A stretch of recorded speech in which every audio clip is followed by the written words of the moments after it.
Ready. Okay. Nathan Banks, American Sound Recording, Studio B, on October 4th, 2012. And what's your name, sir? Norman Maxwell. Okay. And we are with the CEO Academy at Bakersfield High School. So what war and branch service were you in? I was in the Navy in World War II. Okay. And what was your rank? I left as a lieutenant. Okay. And where did you serve? I served at Corpus Christi, Texas, and in the Pacific Fleet. Okay. Okay, just jogging your memory a little bit. Were you drafted or were you enlisted? I enlisted.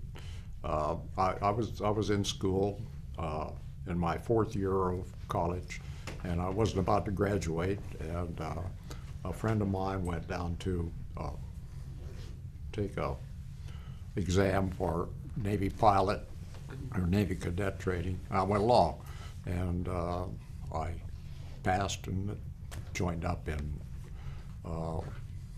March of 1941. I started cadet training in St. Louis, or it wasn't a cadet actually, I was a seaman second class at that time, and then went to Jacksonville, Florida for a short time, and finally went to Corpus Christi in June of 1941 and started actual cadet training at that point. I graduated from flight training in March of 42. I went back to Corpus Christi as an instructor for about a year and a half until December of 43.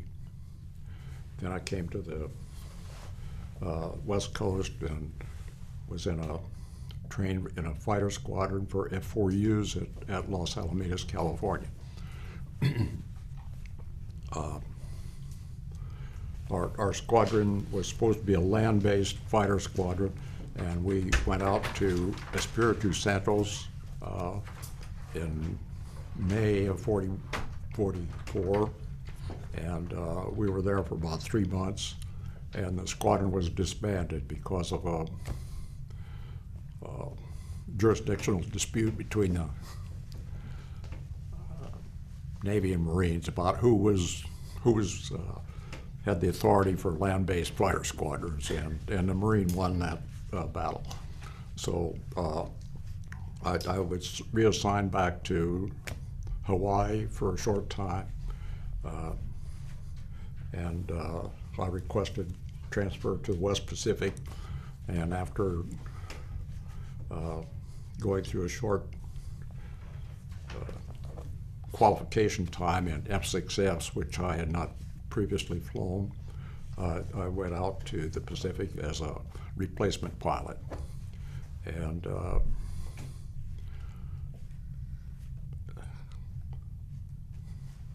this process went several weeks, and I sat on this replacement carrier for a couple weeks and was finally assigned to the carrier Bellewood, which was a light carrier, they called it. I was on that carrier for about a month. Since I was a new kid on the block, I didn't get much in the way of assignments except sort of routine air patrols on fueling days. And I finally was kind of accepted as one of the crowd, and got a real combat assignment, which lasted about a minute. As the instant I was taking off, the ship was kamikazed, and there were no more Japanese around, and I landed on another carrier, and about a week later finally got back to my own carrier, and we returned to the United States in about the end of November of 44. Okay. And then I was reassigned to another squadron in training at Los Alamitos, and started there in January, and we stayed there till the end of the war. The squadron, there was the pipeline was pretty full of pilots and crews at that time, so we stayed much longer than was usual. But so that was the whole thing. Okay. For the record, could you state your birthday? I'm sorry. My birthday? Yes. I was born on June 16th, 1920. Okay, there we go. So going back a little bit, you said you enlisted into Yes. okay, the military. So what made you want to enlist? Well, a couple things. It was sort of the thing to do at that time. We were sort of ramping up for this war thing. There was really a lot of preparation going on, and I always had a little problem in school. I wasn't going to graduate at the end of my fourth year because I'd gone to a teacher's college for my first 2 years, and so I was looking at a sort of an indefinite time in college, and these two things combined to sounded appealing to be a pilot. You know, that sounded like a big deal to me, so I thought I'd try that. Yeah, okay. Okay. So can you remember when you enlisted? Like, were you excited? Were you nervous?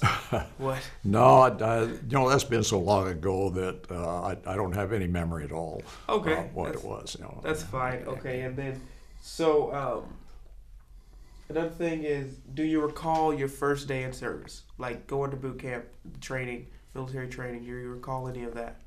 Well, the first place we went was to Lambert Field at St. Louis, and we had what they called elimination training, and that was just to sort of weed out the most unsuitable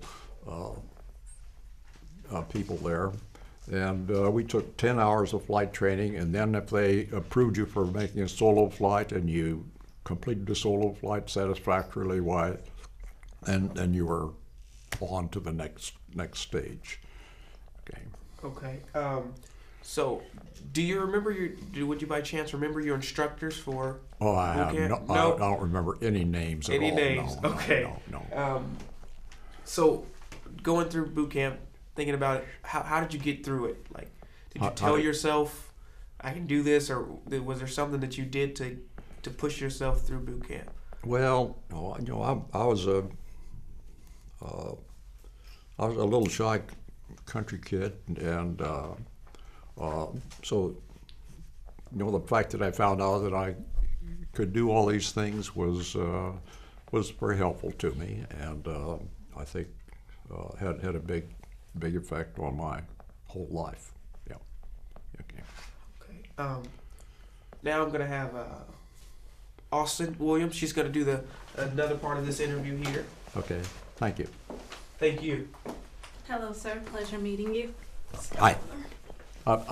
I missed the name, but that's all right. My name is Austin, as in Texas. Okay. Yeah, I think I can handle that part. Okay, so where did you say you served? I'm sorry. Where did you say you served? Was there like a specific location Where? you served? Okay. As I said, at Corpus Christi, Texas, I was an instructor from April of 41 to December 43. Okay. Okay, so after training was over, where exactly did you go afterwards? I'm sorry. After your training was over? At a cadet training? Yes. Where Okay. exactly did you go afterwards? Did you go any place else besides Texas after you left? No. After no, training, no, you no, stayed there? No, I trained at Texas. I got a couple weeks of leave and went back into instructor training, which lasted about 2 or 3 weeks, something like that. And then I was assigned as an instructor. Do you remember what arriving your first day where you could say, I'm at service was like? No, I'm afraid I don't remember that. Okay. So, did you see any combat? Not really, no. The closest I came was taking off ready for combat, but the ship got kamikazed, so that ended the whole affair. Yeah. Okay. Okay, so were you awarded any medals or No, citations? none whatsoever. Okay. So, how did you stay in touch with your family? Huh? How did you stay in touch with your family? Well, write letters. that's that's all we did in those days. Okay, so what was the food like? What was what? What was the food like? Depended on where I was. At most places, it was quite good. The 3 or 4 months, or about 3 months, I guess, I spent out on Espiritu Santos in the New Hebrides Islands. It wasn't so great, but on a carrier, carrier's good. So. Okay, would you say you had plenty of supplies? Plenty of what? Supplies. Oh yeah. Okay. Did you feel any like pressure or stress? Not especially, no. No nerves? No. I always had it pretty good. I can't complain. In fact, I don't think I belong in the same class with all these guys that got shot at and endured a lot of hardships because I really had a pretty good life in the Navy. Okay. Were there any special rituals you did for good luck? I'm sorry. Were there any special rituals you did for good luck? No, not. Okay. How did people entertain themselves?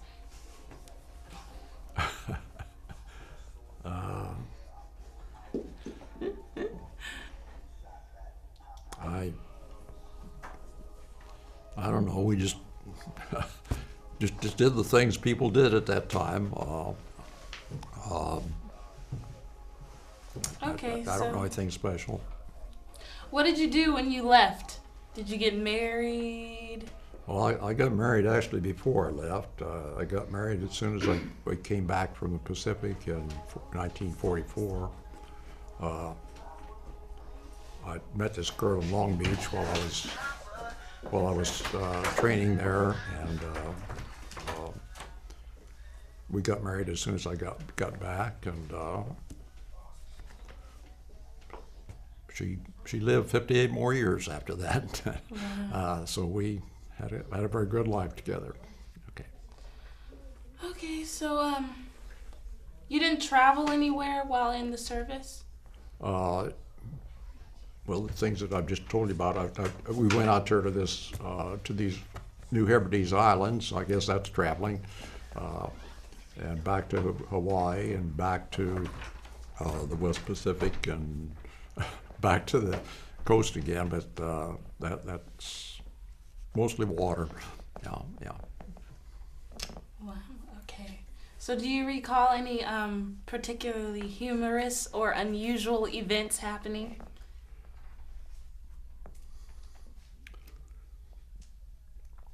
Well, I had on this time when the carrier got kamikazed, my wingman and I were the only two people, I think, that got off on that day, and so they had to send us back to another carrier because we couldn't land on ours, and another carrier had also been hit at the same time, the Franklin. So 2 of the 4 carriers were out of commission, and so we got sent back to another carrier, and then my wingman radio didn't work, and so he couldn't communicate very well, and his hook wouldn't come down on his airplane, so nobody's going to let him land without a hook, because the hook is what stops you when you catch a wire on landing. And so he had to land in the water, and I had to convey this message to him by sign language and so forth. And So we went through a little exercise of sign language of getting this across, but he got the message, and he landed and got picked up before his plane sank, so it was pretty quick. That's great. Well, did you pull any pranks on people while in service? Did I do what? Pull any pranks? Well, I guess a few. Yeah, yeah, we get. Do you have any photographs with you?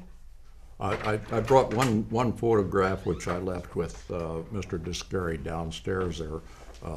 This one, yeah,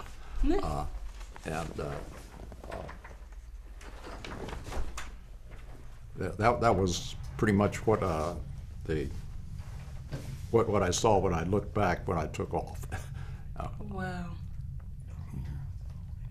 Did you know who was in that airplane, or? Yeah, one of my companions was in that airplane right there. This was his airplane right here. He downed it because it wasn't running up right. He went back to get another airplane, and unfortunately, he was at the wrong place at the right time, and he got killed. Wow. Yeah, there were about 90 people killed in that act. Right here. Yeah, right there. Yeah. Wow. Most of them, there are gun emplacements all around the flight deck at both sides and the back, and those people, of course, were caught in that fire, and a lot of them burned, and a lot of them just jumped overboard because there's no place else to go, and so. What do you think of officers or fellow soldiers? Well, I appreciated most of them. I didn't have any problems. Did you keep a personal diary while in service? I'm sorry? Did you keep a personal diary while in no, service? No. Okay. Well, you didn't serve in anything besides the World War II war? That's right. That's right. Okay. Well, I'm going to have my partner come in. It was a pleasure meeting you again. Okay, thank you. Thank you. Oops.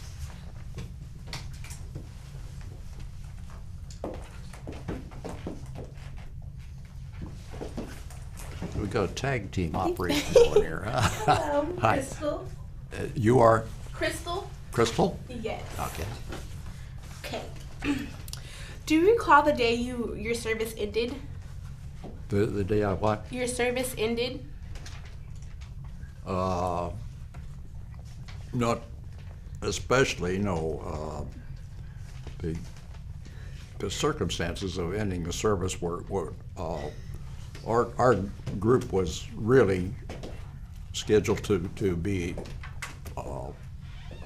pretty much the spearhead on the invasion of Japan. And when the atomic bombs ended the war, there was some sort of a point system established about, I don't know, so many points per month of service and so many points for overseas service and all that kind of stuff. And I had plenty of points to get out, so I got out immediately. Yeah, okay. Where were you when the war ended? I was at Los Alamitos. Okay. Mm-hmm. What did you do in the days and weeks afterwards? Afterwards? Yes.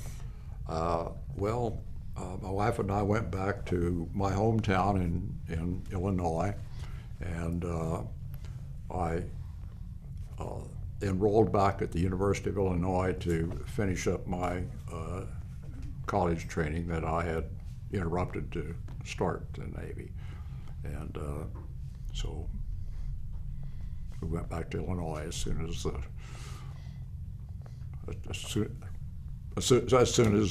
I got cleared to get out. You know, yeah, okay. Where in Illinois did you complete? Well, my hometown is Nashville, Illinois, and I went back there, but I found out that University of Illinois had been running on a 3-semester basis with basically no vacations during the war. And so a new semester was starting in November. And so that was great for me because I immediately enlisted at university to finish my training. So you graduated from the University of Illinois? Yes, I did.